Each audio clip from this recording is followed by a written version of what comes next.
Et c'est donc comme ça que mon père est devenu chef des aurores et... James se stoppa. Un garçon aux cheveux gras et noirs, ainsi qu'une superbe fille rousse aux grands yeux verts, firent leur entrée dans le compartiment. Excusez-moi, Commença timidement Severus. est-ce qu'on peut s'asseoir ici? Il n'y a plus trop de place ailleurs. James et Sirius ne répondirent rien. Ce fut Remus qui répondit aux deux nouveaux venus en souriant. Oui, bien sûr, installez-vous. Lily sourit gentiment et se plaça à côté du brun. Severus s'installa près de la jeune fille. Bon, assez parlé de moi. S'exclama James en posant son regard sur Lily. Je m'appelle James Potter. Et vous? Lily Evans. Répondit Lily en adressant aucun regard à James. Severus Rogue. Enchanté, moi c'est Sirius Black. Et moi Remus Lupin. Sourit gentiment le voisin de Lily. Evans. C'est pas un nom de sorcier ça. Alors, t'es une nez moldue ou une sang mêlée? Demanda James curieux. C'est quoi un moldu? Demanda timidement la jeune fille. James rigola et reprit. En fait, les moldus, c'est les gens sans pouvoir magique. Comme ta famille, je suppose donc. Effectivement, ça te pose un problème, Potter? Demanda froidement Severus. Non, juste de la curiosité, Rogue. Répondit Potter en souriant malicieusement. Bon, si on changeait de sujet. Proposa Remus en sentant des tensions apparaître entre les deux garçons. Mais t'as raison, Remus. Si on parlait des maisons de Poudlard, par exemple? Proposa James. Excellente idée, James. Alors, dans laquelle tu penses aller, toi? Chez les Gryffondors, bien sûr, comme toute ma famille. S'exclama le brun en souriant expiéglieusement. Et toi, Remus? Remus rougit un peu et répondit. Bah, mes parents étaient à Serre d'Aigle. Et ils disent que moi aussi, je pourrais y avoir ma place. Mais souvent, mon père dit que j'ai assez de courage pour aller chez les Griffons. Et toi, Black? Appelle-moi Sirius, s'il te plaît. Moi, je sais pas. En fait, toute ma famille est passée à Serpentard, alors... Ah bon? S'exclama James en fixant Sirius stupéfait. Merlin, et moi qui croyais que t'étais quelqu'un de bien. Sirius fit la moue et reprit. Je suis pas comme eux, tu sais, James. Sincèrement, en fait, je veux pas y aller, moi, à Serpentard. Et pourquoi tu veux pas aller à Serpentard, Black? Un problème avec cette maison, peut-être? Demanda mielleusement Severus. Ah, tu veux savoir, Rogue? Eh bien, je pense que les Serpentards ne sont que de sales serpents, une grosse bande de lâches qui ont des sales préjugés de merde et... Sirius, ça suffit, on n'est pas là pour ça. S'emporta soudainement le timide Remus.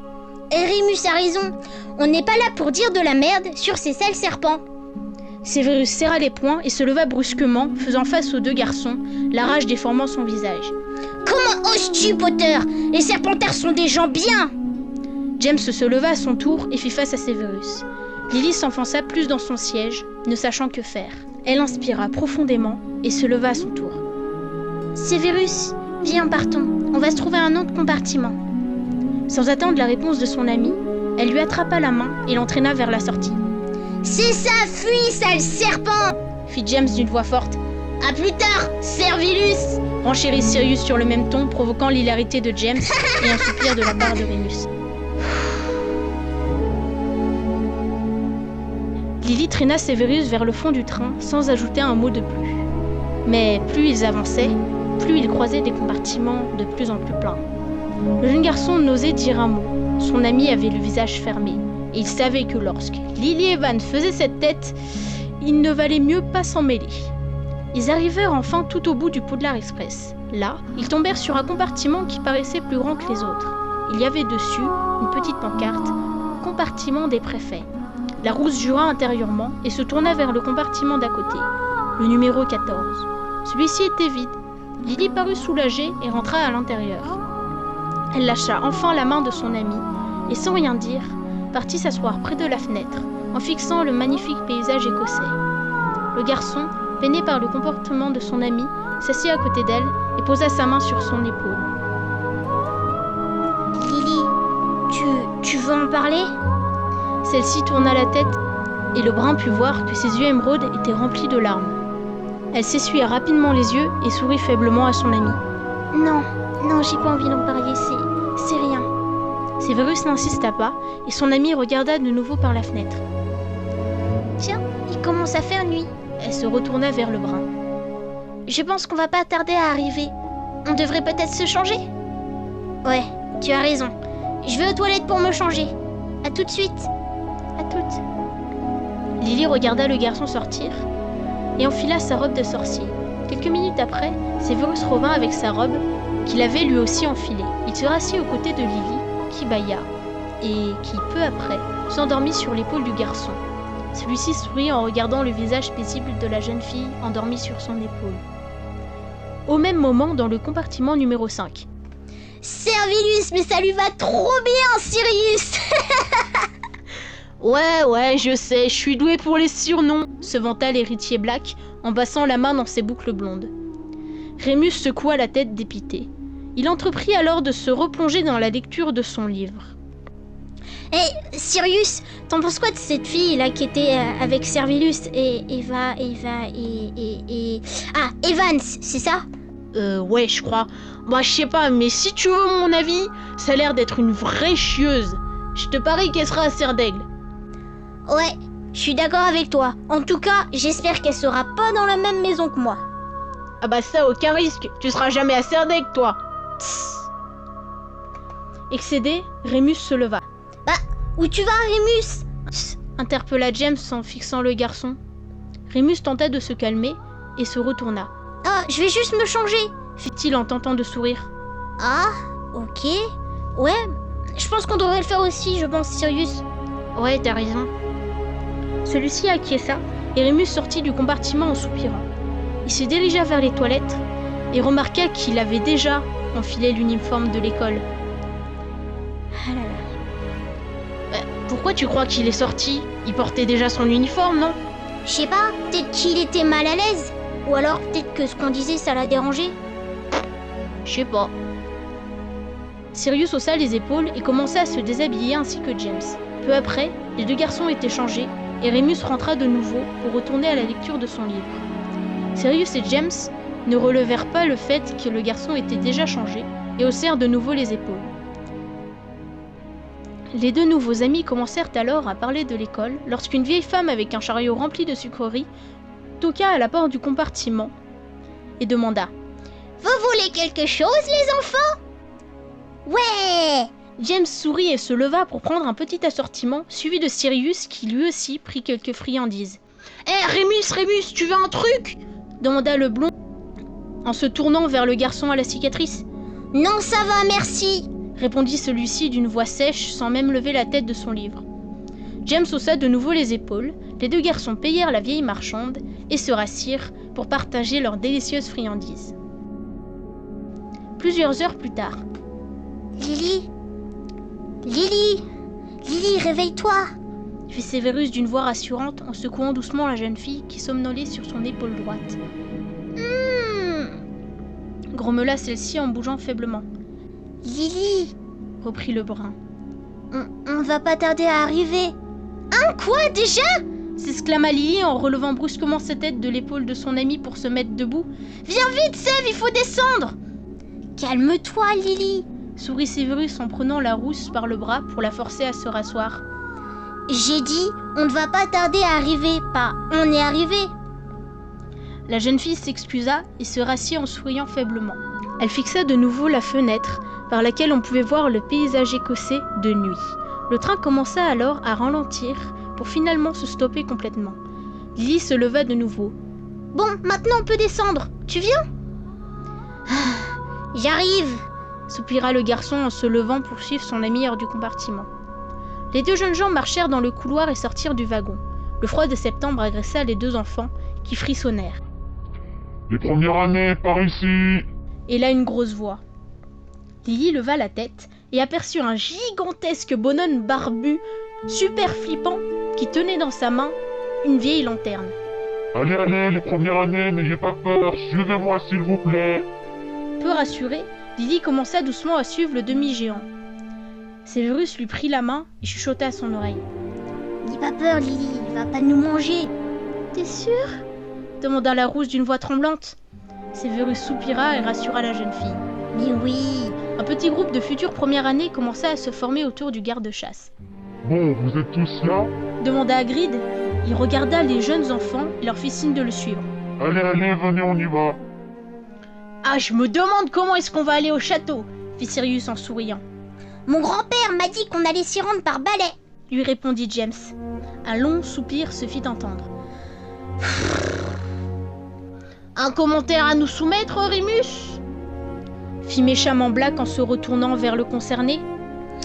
Oui, on ne peut pas se rendre au château en balai, fit-il d'un ton un peu supérieur qui ne lui ressemblait absolument pas. Et pourquoi ça ? Demanda James d'un ton acerbe. Je sais pas, peut-être parce qu'on descend près du lac Noir, répondit le garçon ironiquement. En effet, Hagrid conduisait les jeunes premières années aux abords du lac Noir, près duquel étaient amarrées de magnifiques petites barques.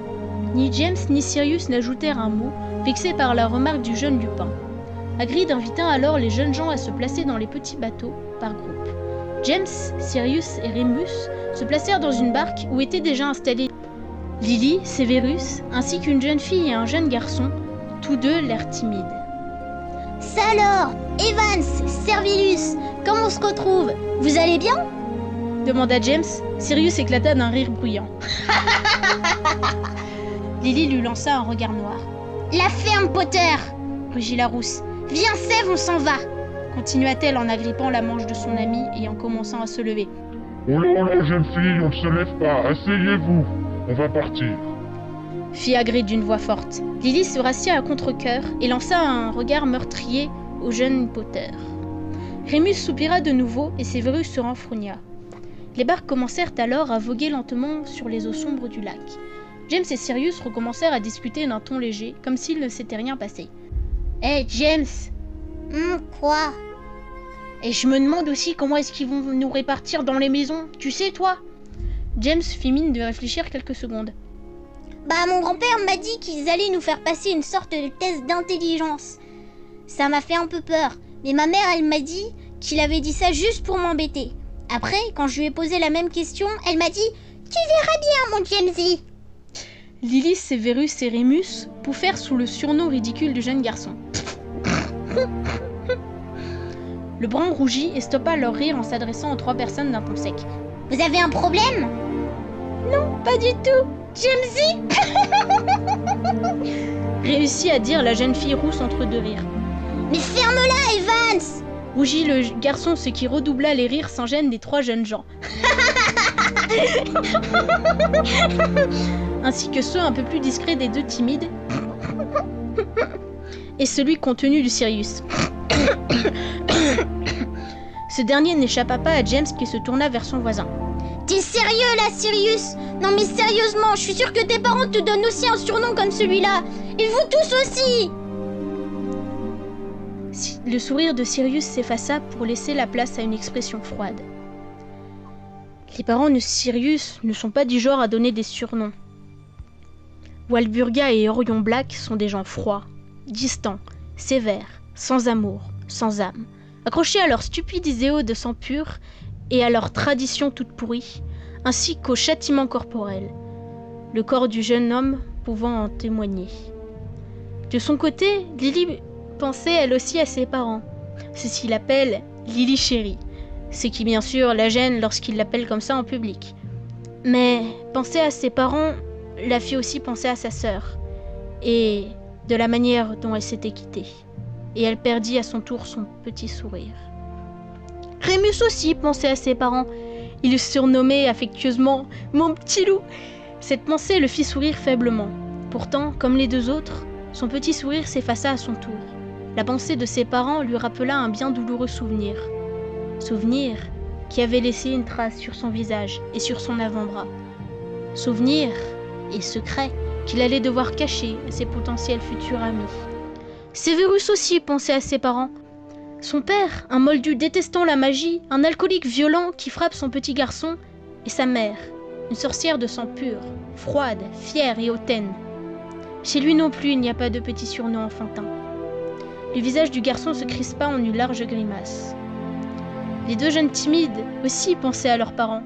La jeune fille possède des parents très aimants qui la surnomment Lys chérie, et le petit garçon, vivant chez ses grands-parents, qui l'appellent Choubidou.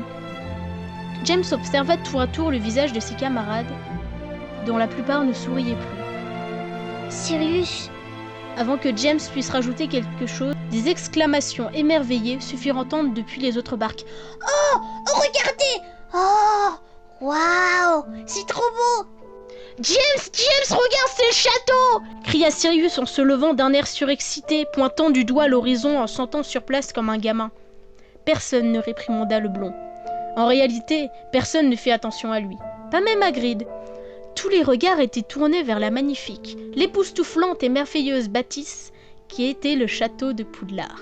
Là, trônant fièrement sur une falaise rocailleuse, éclairée chaleureusement par des torches ardentes, se tenait la gigantesque plus grande école de sorcellerie du monde, du point de vue des Britanniques, dirigée depuis maintenant 3 ans par le célèbre Albus Dumbledore, l'homme qui a vaincu l'un des plus grands mages noirs, Grindelwald.